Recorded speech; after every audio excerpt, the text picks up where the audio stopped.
It's one of the biggest questions you can ask. Can science, this amazing tool we've built, ever explain everything? Will we one day have a final theory, a complete instruction manual for the universe that answers every last question? It's a tempting idea. Look at what science has already done. It took us from thinking the sun was a god in a chariot to understanding it as a star powered by nuclear fusion. It took us from believing plagues were divine punishment to identifying microscopic germs and creating vaccines. We've mapped the human genome. We've seen the afterglow of the Big Bang. We've found planets orbiting distant stars. The power of the scientific method is undeniable. It's the most reliable way we have of figuring out how the physical world works. So it's natural to wonder, where does it end? Can it go all the way? The short answer is probably no. And that isn't a criticism of science. It's just an honest look at what science is, what it does, and what everything really includes. To say a hammer is a bad tool because you can't use it to paint a wall isn't a knock on the hammer. It just means you're asking it to do a job it wasn't designed for. Science is a powerful tool, maybe the most powerful tool we have. But it has a specific job description, and everything is a much bigger job than we often imagine. To get a real handle on this, we need to break it down, we need to look at what science is so good at. Then we need to look at the places where it hits a wall, both from within its own rules and from the outside. First, let's give science its due. The history of science is the history of mysteries being solved. For thousands of years, we looked at the sky and saw wandering lights of the planets. We invented complex stories about gods and spirits to explain their strange paths. Then came people like Kepler and Newton. They used observation and mathematics. They revealed an underlying order. These weren't chaotic gods, they were worlds held in place by a universal law of gravity. The mystery wasn't gone, but it was transformed. The who became a how. This is the basic pattern. Science takes a phenomenon that seems magical, random, or spiritual and finds a physical mechanism behind it. Lightning wasn't an angry god, but a discharge of static electricity. The diversity of life wasn't the work of a divine artist crafting each creature individually, but the result of a long, slow process of evolution by natural selection. Our thoughts and emotions, once considered the workings of an immaterial soul, are now seen as tied to the electrochemical activity of the 100 billion neurons in our brain. With each step, the world becomes less enchanted in the old sense, but more wondrous in a new one. To know that you are made of atoms forged in the hearts of long-dead stars is, in its own way, a much grander story than most ancient myths. Science reveals a universe that is vast, ancient, and interconnected in ways we could never have guessed. It has shown us that the same laws that make an apple fall to the ground also keep the moon in orbit. The same carbon atoms that make up a tree also make up our bodies. This is the great power of science unification. It finds common rules for seemingly different things. This progress has led some to believe in a theory of everything. This is the holy grail of physics. The idea is to find a single, elegant mathematical framework that unites the two great pillars of modern physics, general relativity and quantum mechanics. General relativity describes the universe on the largest scales, the world of gravity, planets, stars, and galaxies. Quantum mechanics describes the universe on the smallest scales, the bizarre world of particles, probabilities, and uncertainty. Right now, these two theories are spectacularly successful in their own domains, but they don't play well together. They seem to describe two different realities. A theory of everything, like string theory or loop quantum gravity, would stitch them together. It would, in principle, provide the ultimate set of rules for the physical universe. With this theory and a big enough computer, you could predict the outcome of any physical event, from the collision of two black holes to the chemical reaction happening in a single cell of your body. It's an incredible ambition, but even if we found it, would that be an explanation of everything? Even the most optimistic physicists would have to say no, because even a perfect theory of the physical world runs into some hard limits. And these limits come from inside science itself. One of the first limits is a practical one. The universe is just too complex. Let's say we had that final theory. The equations would likely be incredibly complicated. Using them to predict the weather next week, or the behavior of a stock market, or the folding of a single protein would be computationally impossible. The system is just too sensitive. A butterfly flapping its wings in Brazil really can, in principle, set off a tornado in Texas. This is chaos theory. Even if you have the fundamental rules, you can't predict the outcome in a complex system without knowing the starting conditions with impossible precision. So, for many things we care about, science will always give us probabilities, not certainties. We'll have better weather forecasts, but never perfect ones. This is a limit of prediction, which is a key part of explanation. But there are deeper, more fundamental limits. Quantum mechanics, one of our best theories ever, comes with its own built-in weirdness. One of its core ideas is the Heisenberg uncertainty principle. It says that you cannot know certain pairs of things about a particle at the same time. For example, you can't know both its exact position and its exact momentum. The more you pin down one, the fuzzier the other becomes. This isn't because our measuring instruments are clumsy. The theory says that this uncertainty is a fundamental property of reality itself. A particle doesn't have a definite position and momentum until you measure it. The universe, at its most basic level, seems to operate on probability and randomness, not on clockwork certainty. So if the universe itself has a fundamental element of chance baked into it, a complete deterministic explanation of every event becomes impossible. Science itself tells us this. Then there's the limit of our horizon. We live in an observable universe. The universe is about 13.8 billion years old. That means light has only had 13.8 billion years to travel. So we can only see things that are close enough for their light to have reached us. There's a sphere around us with a radius of about 46 billion light years. It's bigger than 13.8 because space itself has been expanding and we can't see anything beyond it. What's out there? Is it just more of the same, more galaxies and stars, or is it something completely different? We don't know, and we might never know. It is physically impossible for us to get any information from beyond that horizon. Science relies on observation and testing. If we can never observe something, it remains outside the realm of science. We can make theories, we can speculate, but we can't do the science. So science can't explain everything in the universe because it can't even access all of the universe. There's also a logical limit, which comes from the world of mathematics. In the 1930s, a logician named Kurt Gödel came up with his incompleteness theorems. In simple terms, he proved that in any formal system of mathematics that is complex enough to be interesting like the one we use to do physics, there will always be true statements that cannot be proven within that system. You can't use the system's own rules to prove everything that's true about it. You have to step outside the system. This was a bombshell for mathematics. It showed that the dream of a complete and consistent foundation for all of math was impossible. Some have argued that this might apply to physics as well. It's possible that our universe is a kind of complex system, and there may be physical truths about it that are impossible to prove from within. There might be aspects of reality that are fundamentally beyond our capacity to formalize and explain. And what about the very beginning? Science can tell a powerful story about the universe starting with the Big Bang, a hot, dense state that expanded and cooled to form everything we see today. But what caused the Big Bang? What came before it? Here, our science breaks down. The laws of physics as we know them begin at the Big Bang. Time itself begins there. The concept of before might not even make sense. Asking what came before the Big Bang might be like asking what's north of the North Pole. It's a question that sounds sensible, but it's based on a faulty premise. Science describes what happens within the universe within time and space. The origin of the whole system might be a question that is fundamentally unequipped to answer. It's the ultimate why question, and science is mostly about how. This brings us to the biggest set of limits. These are the limits from outside of science. These are the questions that science was never designed to answer in the first place. This is where the hammer analogy comes in.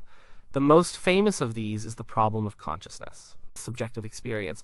Right now, you are having an experience. You are reading these words. You are feeling the chair you're sitting on. You might hear a sound in the background. You have thoughts, feelings, memories. There is something it is like to be you. This inner first-person world is the most real thing you know. Science is great at explaining the brain in the third person. A neuroscientist can put you in an MRI scanner and watch which parts of your brain light up when you see the color red. They can trace the whole process. Light of a certain wavelength hits your retina. A signal travels down your optic nerve. It hits your visual cortex. Specific neurons fire. We can map this whole process with incredible detail. We can explain the mechanics of seeing red. But why does all that physical processing feel like anything at all? Why does it produce the private subjective experience of redness? This is what philosophers call the hard problem of consciousness. Science can explain the function, the structure, the behavior. It can explain what the brain does, but it can't seem to get a grip on why it feels like something to be a brain. Think about the famous thought experiment called Mary's room. Imagine Mary is a brilliant neuroscientist who has spent her entire life in a black and white room. She has learned everything there is to know about the physics and biology of color vision. She knows exactly what happens in the brain when someone sees a red tomato. She has all the objective scientific facts. One day, The door opens and Mary walks outside. She sees a red tomato for the first time. Does she learn something new? Of course she does. She learns what it's like to see red. That experience, that subjective quality, was not part of her complete scientific knowledge. This suggests that there's a whole category of knowledge about subjective experience, that is not captured by objective, third-person scientific facts. Science describes the world from the outside. Consciousness is the world from the inside. They seem to be two different languages. Maybe one day a brilliant new kind of science will bridge this gap. But right now it looks like a fundamental limit. It is the biggest hole in a scientific explanation of everything. If you can't explain consciousness, you haven't explained the one thing we are almost certain of our own experience. Then there are questions of meaning and purpose. Why is there a universe at all? Why is there something rather than nothing? Does my life have a purpose? What is the meaning of it all? Science doesn't have answers for these questions. It can't. Science is a descriptive project. It tells us what is. It can tell us the story of how we got here through a 13.8 billion year process of cosmic and biological evolution. But it can't tell us if there's a why behind that how. Meaning is not a physical property of the universe that you can discover with a telescope or a microscope. It's something that we, as conscious beings, create or search for. We find meaning in our relationships, in our work, in art, in helping others. These are not scientific concepts. The love you feel for your child is a real and powerful part of your life. A neuroscientist can describe the oxytocin and vasopressin surging in your brain. But that chemical description is not an explanation of the experience of love. It doesn't capture the meaning of that bond. So if everything includes love, meaning, and purpose, then science can't explain it all. And related to this is the realm of morality and ethics. What is right and what is wrong? How should we live our lives? Science can give us crucial information that helps us make moral decisions. It can tell us the consequences of our actions. Science can tell us that polluting a river will harm the ecosystem and make people sick. It can tell us that certain social policies lead to greater inequality and suffering. It gives us the facts, but science cannot tell us that we ought to care about the ecosystem or that we ought to reduce suffering. That is a value judgment. It comes from a different place. The famous philosopher David Hume called this the is-ought problem. You can't logically derive an ought, a statement about values, from an is, a statement about facts. We create our ethical systems based on things like empathy, reason, cultural traditions, and philosophical principles. We use scientific facts as inputs, but the ethical framework itself is not a scientific theory. It can't be proven or disproven in a lab. You can't run an experiment to determine whether it's morally wrong to lie. So a complete explanation of everything would have to include an explanation of right and wrong, and that seems to lie outside the scope of science. And finally, what about art, beauty, and aesthetics? Why does a particular piece of music move you to tears? Why do you find a sunset beautiful? Why does a certain poem feel true and profound? Science can offer partial explanations. Evolutionary psychology might suggest we find sunsets beautiful because for our ancestors, the end of the day was a time of safety and rest. Neuroscience might map the pleasure centers in our brain that light up when we listen to music. But again, these are mechanical explanations. They explain the how but miss the what it's like. The analysis of the harmonic structure of a Beethoven symphony is not the same as the experience of listening to it. Knowing the physics of light scattering through the atmosphere doesn't explain the feeling of awe you get watching the colors of the sky change. The human experience is filled with these non-quantifiable, subjective experiences. Art, beauty, humor, grief, joy. These are central to our lives. They are part of everything. And a purely scientific explanation of them will always feel like it's missing the point. It gives you the recipe, but not the taste of the meal. So, where does this leave us? It seems that science, for all its incredible power, cannot explain everything. It runs into limits from within fundamental uncertainty, cosmic horizons, and logical incompleteness. And it runs into limits from without the hard problem of consciousness, the search for meaning, the foundation of morality, and the experience of beauty. To recognize this is not to be anti-science. In fact, it's a deeply pro-science position. The biggest mistake we can make is to ask a tool to do a job it wasn't built for. That leads to frustration and bad outcomes. The belief that science is the only path to knowledge is a philosophy called scientism.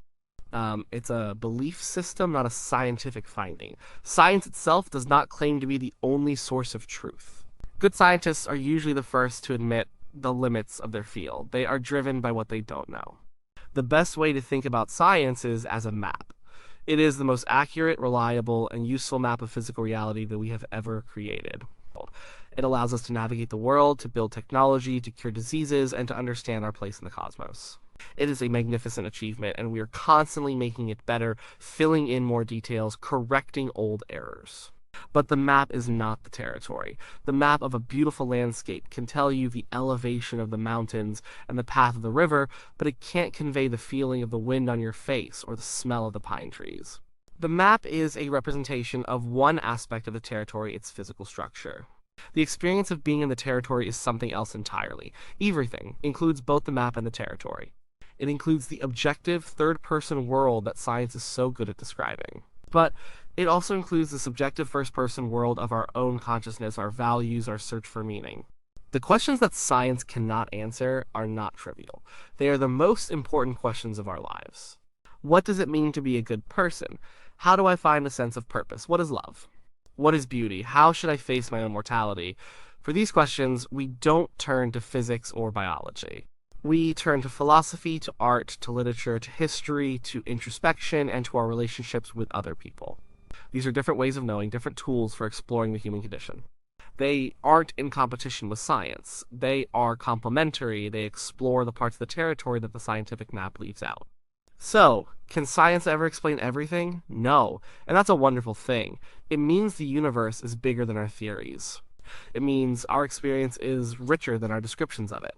The fact that there are mysteries that science can't solve doesn't mean they are unsolvable. It just means we need more than one tool in our toolbox. The world is not just a great machine to be figured out. It's also a story to be told, a song to be sung, a beauty to be witnessed. The great project of science is to understand the machine. The great project of being human is to do all the rest. And the fact that one project will never fully contain the other is not a sign of failure. It's the very thing that makes life so endlessly deep, complex, and worth living. The mystery is part of the point.